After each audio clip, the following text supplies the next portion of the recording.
Чувашские раритеты из собрания Российского этнографического музея Санкт-Петербурга разместились ненадолго в Чебоксарах. В Национальном музее сегодня открылась выставка в рамках нацпроекта «Культура. Сохраненная красота».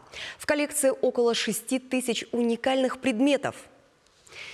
Открытие приурочили ко дню чувашской вышивки. В музее сейчас работает моя коллега Наталья Егорова. Наташа, добрый день.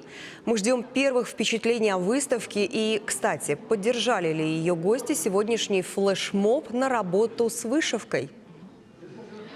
Добрый день, Елена. Как видим, многие откликнулись на призыв главы Чувашии в честь праздника чувашской вышивки украсить свою одежду национальными орнаментами и узорами, как и я тоже.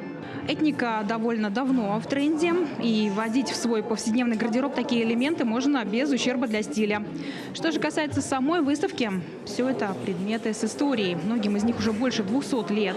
В собрании подлинные экспонаты чувашской культуры 18-го, первой половины 20 веков.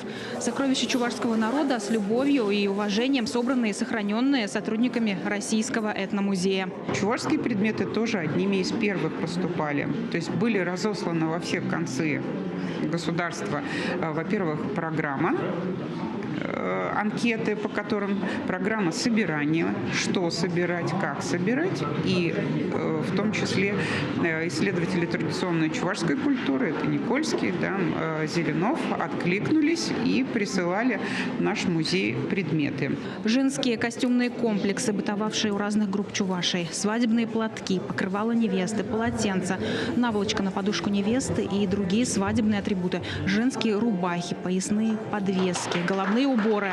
Для нас удивительные вещи. Мы на многие узоры смотрим с удивлением, потому что сегодня, в 21 веке, для нас кажутся они не характерными для Чувашии. Потому что коллекция собиралась еще в конце 19 века, в начале 20 века, когда еще не вмешивались в рукотворное мастерство чувашских вышивальщиц, какие-то дизайнерские или же технологические процессы. Всем, кто хочет увидеть уникальные предметы чувашской старины, стоит поспешить. Выставка будет работать всего 3 недели до 17 декабря.